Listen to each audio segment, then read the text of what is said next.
What's going on, everybody? Welcome in. It's the Wager Alarm live stream Tuesday Night Ticket, baby. I'm Howard Bender. With me here is Craig Mish. It's time to take a look at the lines coming up ahead here for Week 5 of the NFL, Week 6 if you want to talk about college football. Craig, tough week for us here in Week 4. Let's touch on that a little bit. Let's talk about what went down for us in the Nugget and the Super Contest, and then we'll look ahead. How you doing, by the way? I'm doing well. Yeah, we've been at this for over a month. It was our first negative week so far since we've been doing this, so we'll certainly take that. We're obviously trying to win these contests, but we're going to have a bad week here and there. That's what makes these contests so hard to win, especially in the Super Contests, where there are two people that are 19-1 so far this year. 19-1. So we're above 500 in both contests, and we are near the top in both contests as well. But unfortunately, sometimes you're not going to have the luck on your side, and I think that was indeed the case this week. A couple of the picks did not go our way, particularly Vanderbilt playing this past week, where just inexplicably a team scores a touchdown and then just needs to kick an extra point to be down 7. Our line is -6, 6.5. They decide to go for 2. For what reason, I'm not really sure. They get the 2-point conversion, does Northern Illinois, and we lose the game. 99% of the time when a team is down a touchdown, they kick the extra point to make it 7. But in this case, they went for 2, maybe thinking they could still kick 2 field goals in the game. It's something you don't see that often. Although we did see it, I think, in the NFL also this weekend too, if I'm not mistaken. But so that was clearly a bad call, and that ended up being a loss for us.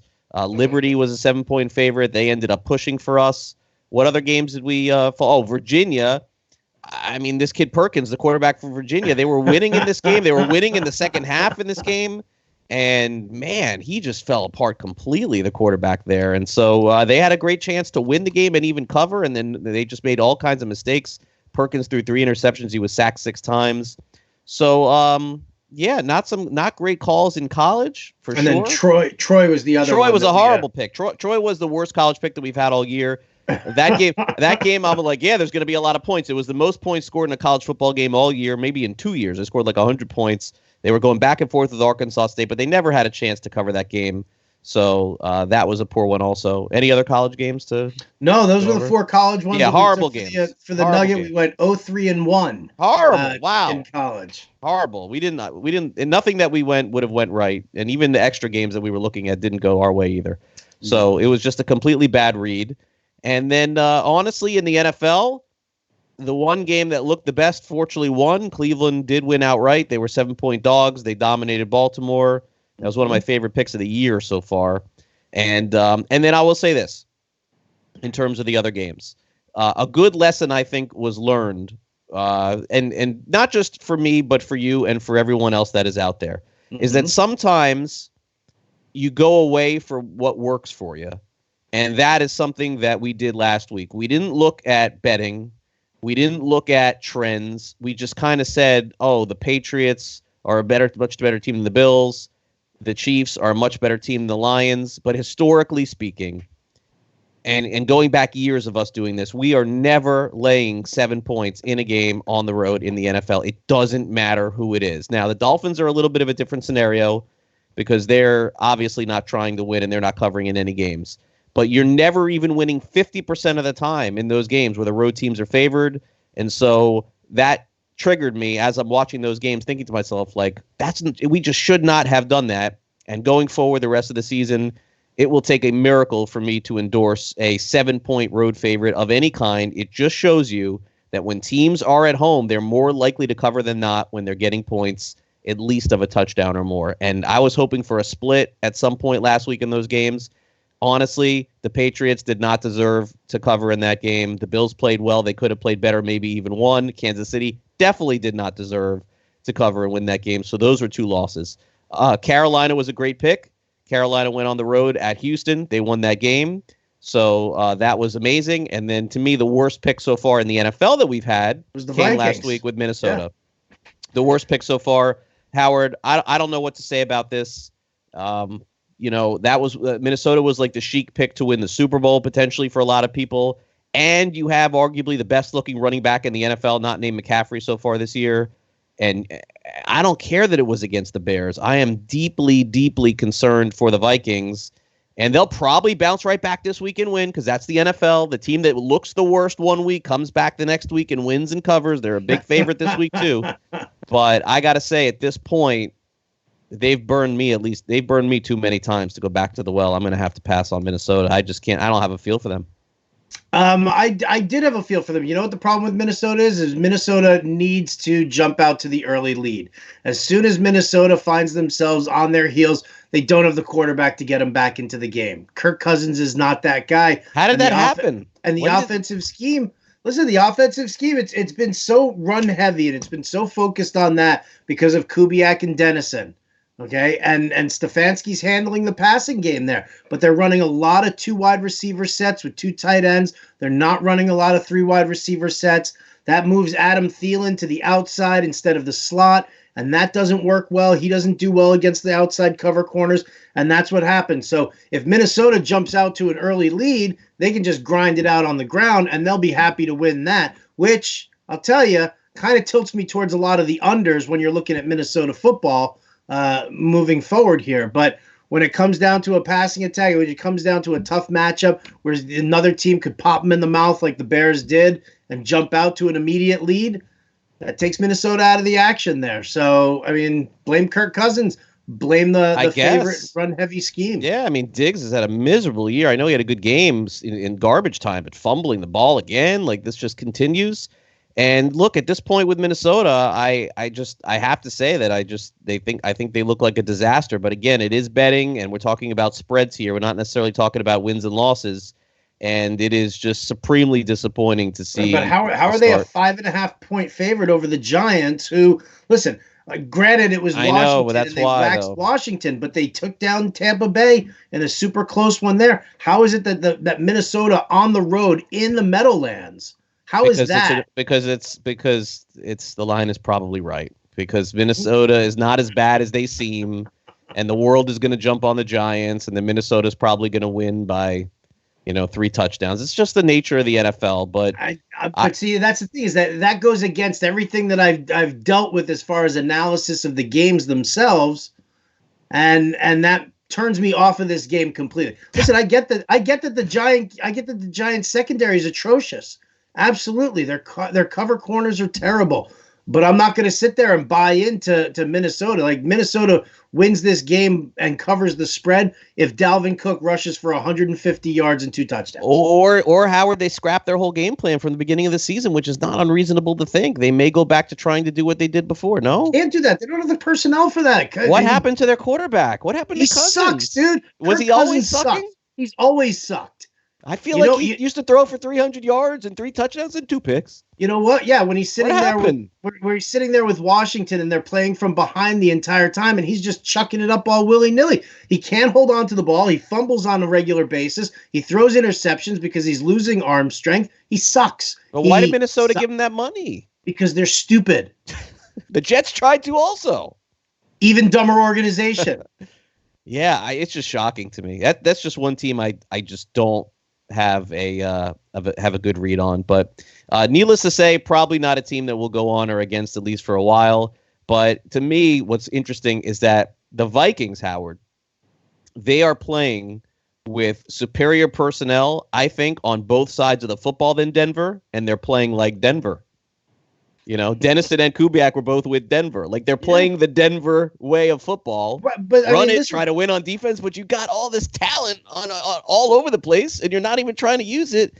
It was a very frustrating game to watch, and yet 12 games in the NFL within the last 5 minutes of the game was a cover or not cover for both teams. Think about that. Yep. Every game went right down to the end, including the Vikings. Even after that disaster, they went down the field, they scored, they got the ball back, they could have went down the field and scored, went for 2, +3 if you had it. We probably still would have lost that one, but either way. We had it in the Super Contest where it was Vikings +1.5. We lost that one immediately. I knew that we were losing that one. These games all come down to the end. Look, New England could have covered easily. Yes. But they didn't deserve it, but they could have covered. Kansas City could have covered easily. They didn't deserve it, but they could have. Vanderbilt. Like, the bounces did not go our way this week. You're telling me Vanderbilt was a bad pick? Vanderbilt was a good pick. Liberty was a good pick. We had good picks. The bounces sometimes are not going to go your way. Sure. This past week was that week, and so we get back up on the horse and we do it again. That's right. So let's take a look. Let's push it all behind us. Yes. Let's let it go. It's gone. And let's talk about some of the games this week. You want to start college? You want to start pro? What do you? We'll get to the Thursday night game because it is actually a good game in the NFL this week. So we should probably touch on that more than we normally do these NFL games. Oh yeah, but the Rams. They looked fantastic this past. They look bad, awesome. but again, we didn't. Okay, so so next Saturday, not this Saturday, next Saturday has about 4 or 5 great games in college football from morning all the way through night. So this week is a little bit of an appetizer to that. The best game, for sure, without a doubt, on the board, the game that I'll be very nervous about, is undefeated Florida against undefeated Auburn. And going into the season, a lot of people had the Gators ranked in the top 10. Some people thought that they were real. Some people thought that they were a fraud. They didn't play great against Miami. They certainly didn't play well against Kentucky. They've actually fallen being undefeated in the top 10. But the big story in college football this season, without a doubt, has been Auburn. They're undefeated. They're starting this freshman quarterback, Bo Nix, who has just been destroying everybody at home and on the road. And now Auburn, in order to win the national championship, they're going to have to go through Florida. They're going to have to go through LSU. They're going to have to beat Alabama. They're going to have to play in the playoff, probably if they get in there, against Alabama, and then beat Clemson. Like, I don't know how that happens. That's why the SEC, and that's why people who complain about the SEC, they shouldn't put 2 teams in the top 4 in the championship. Well, look what they have to go through to get there. So that's why usually a 1-loss SEC team is going to make it over some of these non-Power 5 conferences to get there, and I endorse it. I'm sorry. Look, I'm a little bit of a homer because I went to the University of Florida. But that being said, Auburn is -3 at Florida this week.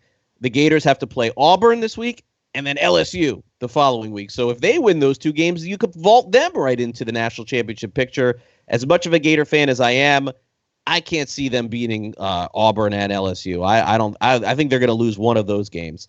Auburn was going into last week's game 50-1 to win the national championship. Now they're under 30-1 to win the national championship. And you may say to yourself, well, why would I take them over a Clemson, or why would I take them over in Alabama or even in Oklahoma? Well, the reason is that Auburn gets those direct matchups with the teams that are going to be in the playoff, and so they control their own destiny. If you're playing a futures wager right now, and it's not a bad idea on any team in college football, you got to play teams that control their own destiny. Some teams don't at this point. And if they're not going to face teams to get to that 4 seed, at least in the playoff, it's not even worth taking because so many things have to happen in order to get there. So we'll see what happens certainly this week, but that is the biggest game for sure on the schedule. We'll have to keep an eye on BYU's quarterback. He is out for the season. They don't play this week, but that was a team that a lot of people thought could be okay this season. They're now completely done. And we're talking about potentially fading Virginia Tech after it looks like the team has quit. There's like rumors of that. There's like these chat rooms and stuff on the internet saying that Virginia Tech's players don't want to have anything to do with the program at this point. They're getting 13.5. But the game is at Miami, and Miami's starting this freshman quarterback that no one's really sure about. So I would really love to take Miami in this one. And I don't ever recall Virginia Tech being 14-point underdogs, Howard, in any game in my life. I don't ever remember them being 14-point underdogs ever. But that just goes to show you and tells you that that's a team that you can consistently fade, I think, for the rest of the season. So those are the marquee games. There's injuries in the Iowa-Michigan game this week, which is a huge one. But we have no real line on that, so there's no betting line. Tomorrow, of course, the Golden Nugget and the Super Contest lines come out, so we'll take our first look at that. And also the Sunday lines, Howard, as we take an early look at some of the NFL games. I know that some stuck out to you this week, and then we'll give a preview for the Thursday night game. But in terms of the way that the lines opened up and where they were now, the one game that sticks out to me, and I know that I don't think we see this one the same way, which is really interesting. To me, I can't believe that Houston is a 5-point favorite over anyone in the NFL based on we're already jumping into that one, huh? Yeah, I want to start with that because I don't explain to me how Houston is a favorite over any team in the NFL after the way they looked last week against Carolina. Before we get into the pro, I'll just throw this out. I just want to give a shout out to our sponsor, Monkey Knife Fight. All right. I'll take a breather. Take a breather. Take a little time out here. All right. Monkey Knife Fight, guys. At monkeyknifefight.com, you're playing against the house, not against sharks. It's prop bet games. That's what it's all about. No confusing interface, no advanced degree needed.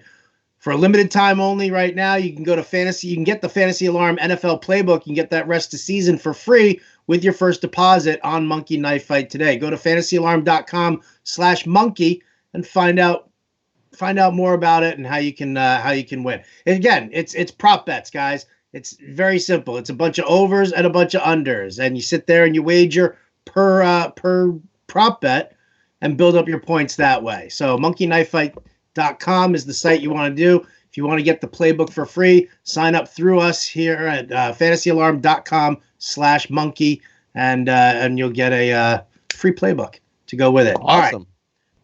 Now you want yeah, I want to get into it too, because listen, let's go. Atlanta's never been a team. You want to talk about not having a read on We've gotten Minnesota. Atlanta wrong every time. We've not only No. I take it back. We took Atlanta as one of our main games against Philly earlier this year. Early on in the season, it was their first home game, and Philly's entire secondary was out injured. But a win is a win. A win is a win. The problem is that I don't have a read on what's going on with this offense. Does anybody? Well, that's the thing. Dirk Cutter is he took over this offense, but listen, you've got Matt Ryan, Julio Jones, Calvin Ridley, Thank you, Austin Hooper, and you get 10 Devonta points. Freeman. You've got all this talent here, and this team sucks. And that's the problem. I don't get it either. That's why they're going to play well this week at Houston. I mean, listen, you say that. Listen, your indictment last week here on this live stream was Houston is like one of the worst teams in the NFL, and they had no business being favored over Carolina. But and Kyle Allen. Carolina has a pass rush. Carolina has a defense. That's what I was talking about with that. Atlanta doesn't have that. They lost Keanu Neal. Their safety, their linebackers are slow. There's little to no pass rush to be had. How are you going to sit there and complain about a struggling offensive line when the defensive line is actually worse? Let me make one more point, just as a point, and I want to ask you about this, okay? Okay. And I want to give you the two different conversations that I will have. And this is the comparison that I would make, and I'll stop. I don't know if we're going to use this game this week, but it does stick out to me like a sore thumb. Like the Eagles are 14-point favorites over the Jets, right? If the Eagles win this game 23-21, are the Eagles going to be happy with the result? Probably not. Yes? If they beat the Jets, they don't care. They just want to win. Okay, but it would be a disappointing result. Am I wrong? If the Eagles barely beat the Jets? I feel like you are wrong. I feel like, I mean, it depends. Because I feel like Houston would be so bleeping thrilled to win this game by 1 point that... I think Houston would be thrilled to win any game at any point I just don't like Houston at all, man. I know you don't like Houston. I don't. I think that look, there's a lot of bad teams in the NFL. Look, maybe it is just a fact that I'm wrong and Atlanta is one of the bottom 5 worst teams in the NFL, because if they are not, they should not be 5-point underdogs in this game. I don't think Atlanta is a bottom 5 team in the NFL, but I can't trust them right now because their offense lacks an identity. That's the problem. They'll show up this week. They're going to show up. I don't want them ever laying points, but what is it about Atlanta that you think they're going to show up this week? What is it? I don't like Houston. I think these teams are. I think these teams are even on paper. I think they are even. I think they are the same team, which should make Houston -3 in this game, not 5. And I think by the time the game goes off, it's going to be 3. It's going to go down. I don't think it's going to go up. But again, come Friday, we'll make our decision on that. Any other games that you're looking at early? Yeah, there are a bunch of games I'm looking at, actually. I'm looking at a number of road dogs, actually. Okay. Dangerous as that might seem. We got to go back. All the dogs were winning. We got to go back to that. I like the Jaguars plus 3.5 against the Panthers. I think the Panthers are coming off 2 very emotional road wins. You're like the Panthers whisperer this year.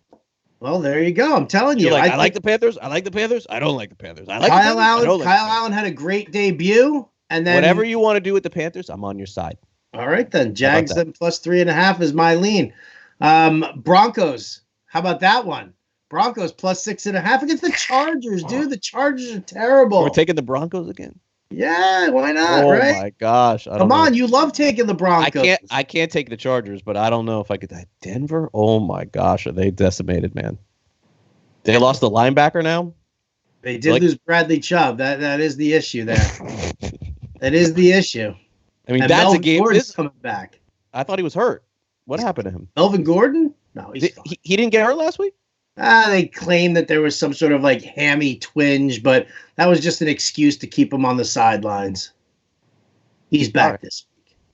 Let's see. How about the Browns plus 3.5 at San Francisco?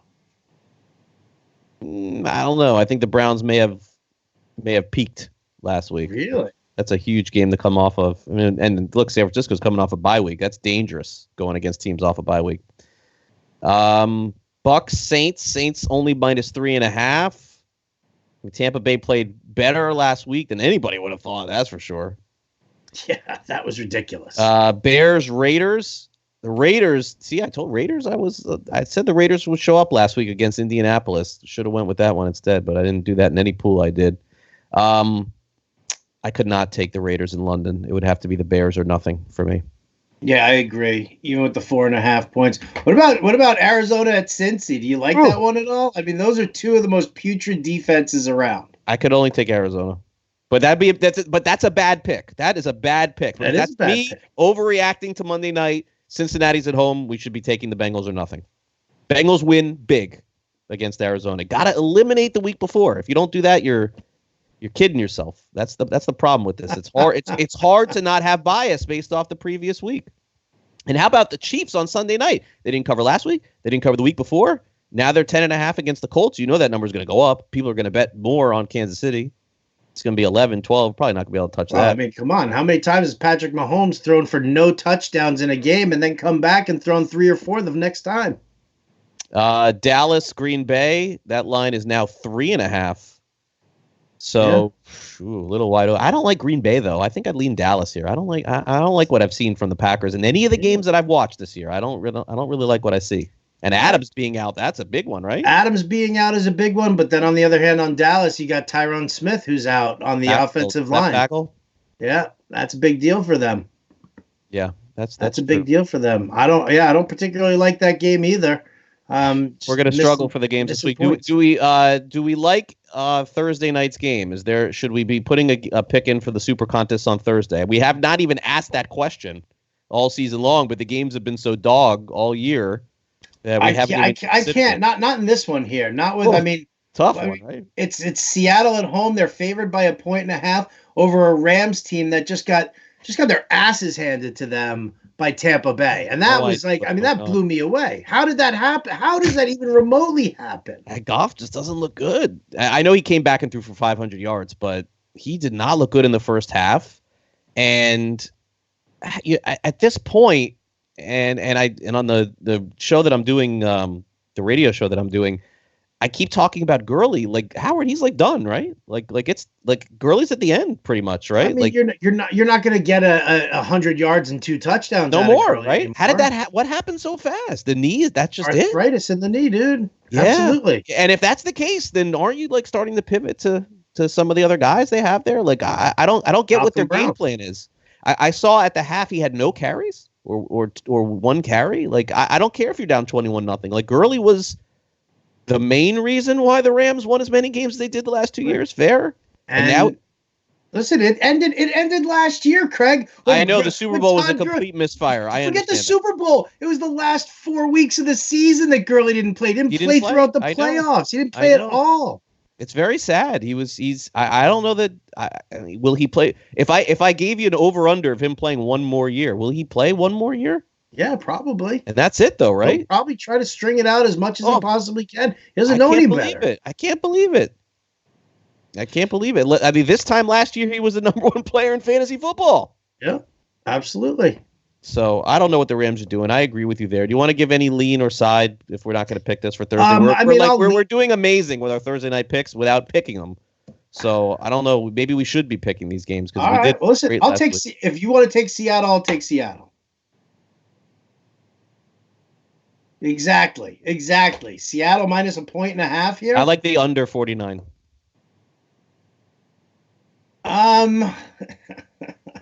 Considering what I saw with the Rams against Tampa The Bay, Seahawks are going to run a lot, right? they should. Yes, they should. But the Rams may not, though. Yeah, you're right. The Rams may not. Rams are going to have to throw, and Seattle's secondary is atrocious. Boy, this is not a strong endorsement. Anymore. All right, so we'll wait till Friday night. I mean, I'll lean Seattle, but I don't love it. Yeah.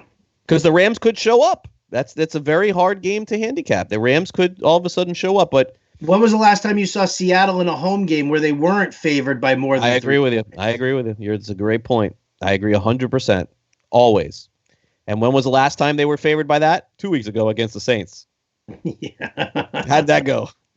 This NFL is like upside down this year. How are we doing well in the NFL? I don't because you know what? Because the NFL wasn't upside down until last week. Everything was fine. Weeks 1, 2, and 3, everything looked good. We were riding high. We were feeling good. Week 4 came, and the football gods were like, ugh. You know, the casinos in Vegas made more money last week than they did in the last 2 years. I believe that. Yeah. Because you know why? Because every idiot was like, oh, I've got a complete easy beat on every NFL game right now. Look at how great I'm doing. Yeah, and the other thing, too, is when the favorites, here's a good lesson for people to learn, that we're doing a lot of straight betting. Of course, there are a lot of different ways that you can bet. You can bet parlays, you can bet teasers. A lot of people are silly, and they bet these teasers. And these teasers, you're getting 6 points in a 2-team teaser for each team. So 6 with one and 6 with the other. Like, how many people last week would have teased down, oh, the Rams are definitely going to win. I don't know if they'll win by 9.5, but I'll just tease it down to 3. Loss for everybody. Right.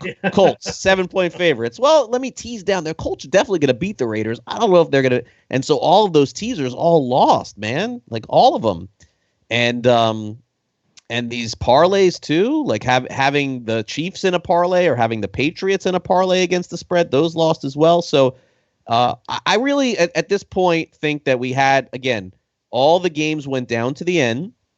You can't beat yourself up about that in gambling. You can beat yourself up about the Vikings to a degree last week. That was clearly a pick that we shouldn't have made. You could beat yourself up about Troy, which is the first time that we could even give 2 picks if that's the case. But the only thing that I'm really upset with is just going a little bit too far out of the element. And if we are going to pick a team, for example, like the Patriots or the Chiefs, that's a big road favorite. We'll take one. We should have never taken both. I mean, the odds of that happening, you're just asking for a loss. There was just, as I thought about it and as I'm watching the games, I thought to myself, I mean, both these road teams, big favorites or not, one of them is going to surprise. And then I texted you like toward the end of the games. I'm like, listen, I'll just take one cover right now at this point. And fortunately, none did. But we'll check back in on Friday night. We'll have our picks. And, we'll do better this week. We'll definitely do better. We're definitely going to do better. No doubt about it. So that's going to do it for us here on the Tuesday night live stream for Wager Alarm. Big thanks to our producer, Matt Sells. Here we go, baby. Let's dive in. I'll fight you on Atlanta tooth and nail. Just imagine an Atlanta-Minnesota game. You and I will be out of our freaking minds. Well, Atlanta, we did get one pick right, but I feel like the teams that we've gotten wrong the most since we've started this are Minnesota, Atlanta, and the Raiders. I feel like those 3 teams we have just had in 2 years, like almost no beat on whatsoever. Is that fair? Like those 3 teams? Have we ever taken the Raiders and won in 2 years? Oh no, dude! Definitely not. I've tied that in. That's longer than just 2 years. That's me and my history of picking against the Raiders. We don't know ever what's going on with the Raiders. The Falcons, we until they make massive changes, will never take as a favorite. I will never take the Falcons again as a favorite. As a dog, I may do it, and yeah, the Vikings they break my heart, man. They just break my heart. I've been wrong on them so many times the last 2 years. I've probably been wrong on them 4 or 5 times. And yet you still try to convince me that we should take the Vikings. All right, I'm done. Are you? I know when to quit. I know when to. Do you? Last week, I got to admit, if there was an extra game, I would have went back to the well with Denver again at home, and they lost to Jacksonville. But I said, you know what? It's time to quit. And I quit on Denver. There you go. Well, all right. We'll put you in Vikings rehab at some point or another as well. I'll wear purple. Please don't. All right, that's going to do it for us here today. Again, big thanks to Matt Sells, our producer. For Craig Mish, I'm Howard Bender. This has been the Wager Alarm live stream. We'll catch you next time.